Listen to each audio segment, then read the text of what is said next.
이슈다 이슈 강병수 기자 만나봅니다. 안녕하십니까? 네, 안녕하세요. 강병수입니다. 네, 반갑습니다. 최근에 이 많은 국회의원들이 재산 신고 문제로 논란에 휩싸여 있지 않습니까? 아, 정치인들. 야당에서도 이해 충돌 문제로 논란에 휩싸인 의원이 있습니다. 네, 야당 의원 중에 지금 네. 논란이 되고 있는 분은 국민의힘 박덕흠 의원이죠. 맞습니다. 이 국민의힘 박덕흠 의원이 국회 교통위원회에 속해 있는 동안 박 의원 일가가 운영하는 건설사가 이 수천억 원대 공사를 수주했다 이런 의혹이 일고 있는 겁니다. 네.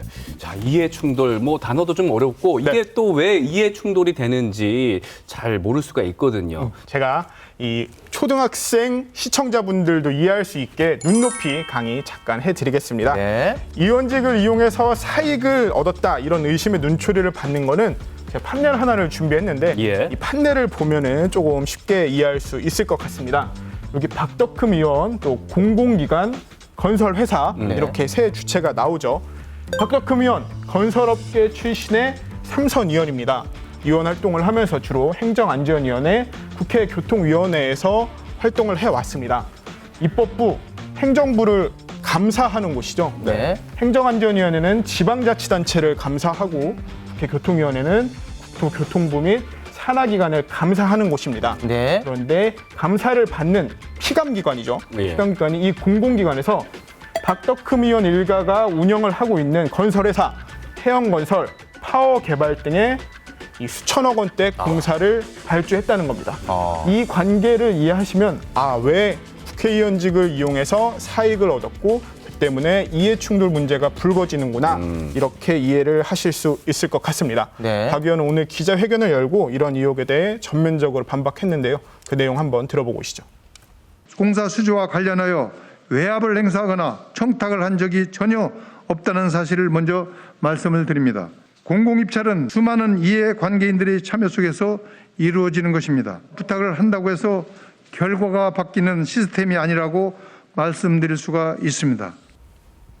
네, 박덕흠 의원은 좀 억울하다는 주장을 하시는 것 같은데 국회의원 입장에서 이 전문성과 이해 충돌 뭔가 좀 애매한 경계에 있는 듯한 네. 모습인데 이해 충돌의 정황이 좀 더 있는 거죠. 네, 또 한 가지 제가 준비를 해봤는데요. 2016년 국토위에서 이 건설사들의 입찰 담합 막아보자 이런 법안이 발의가 됐었습니다. 내용인 즉슨 이 건설사가 3번 이상 입찰 비리로 과징금을 받게 되면은 건설업 등록을 말소시키자 이런 내용의 법안입니다. 삼진아웃 제도인 거죠. 그런데 박 의원이 이 건설사가 피해를 받을 수 있다 이렇게 주장을 하면서 강하게 반대를 했습니다. 그리고 그 내용이 속기록에 다 적혀 있는데요. 예. 제가 그래서 판넬 하나 더 준비해봤습니다. 당시 속기록이군요. 네, 속기록 그럼 우리 내용입니다. 강병수 기자가 박덕흠 의원 빙의가 돼서 한번 재연을 해주시기 바랍니다. 병수극장 갑니다. 병수극장. 네. 저는 이해 충돌이 전혀 없는 사람이지만 잠시만 빙의하겠습니다. 빙의합니다. 빙의합니다. 들어갑니다. 박덕흠으로. 이 삼진아웃제도 이게 국가적으로 엄청난 피해가 있는 겁니다. 이게 보면은 강도, 상해치사 이런 거 3번 하면 사형시킨다는 것하고 이게 똑같은 법원이거든요. 예. 엄청 문제가 많은 겁니다. 라고 다만 문제를 해결하려다 건설사들이 피해를 볼 수 있다 이렇게 반대를 한 겁니다. 하나만 더 하나 더 있어요. 살펴보겠습니다. 네. 이번에는 오은종 아나운서가 잠깐만 예. 도와주셔야 될 것 같습니다. 사실 플레이 해야죠. 예. 웃을 일이 아닌데 지금. 네. 제가 그 당시 네. 제1차관 김경환 차관 역할을 좀 하겠습니다. 의원님, 그런데 이 사실은 3회 이상 담합을 안 하면 아무 문제가 없는 겁니다, 의원님. 그렇게 도덕책처럼 얘기하시면 이게 다들 문제가 없는 거지. 그렇게 얘기하시면 안 됩니다. 라고 차관한테 지적까지 한 겁니다. 이거는 박덕흠 의원입니다. 그래.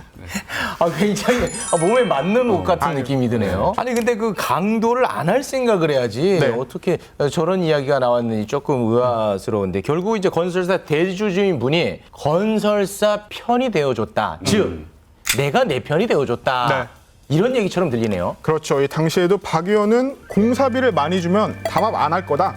이런 황당한 논리를 피기도 했었고 그리고 또 이게 잘 되지 않자 국토부가 그러면 10년으로 기간을 제한하는 완화된 법을 제안했는데 네. 이거보다 더 완화된 법안인 6년 동안 3번 걸리면 아웃되는 개정안을 자기가 직접 발의하기도 했습니다. 그런데 문제가 되는 게 이 담합을 밝혀내는데 통상 5년 정도의 시간이 걸린다고 해요. 그래서 당시에도 이 법안이 사실상 실효성이 없는 게 아니냐 이런 비판이 나오기도 했습니다. 아니, 지금 이제 정황을 보니까 이해충돌 소지가 다분히 있어 보이는데 국민의힘에서는 이에 대해서 어떤 입장을 보이고 있습니까? 국민의힘은 당내 진상특위조사위를 구성해서 조사하겠다고 밝혔고요. 이 앞서 여당에서 김홍걸 의원을 이례적으로 빨리 제명했잖아요.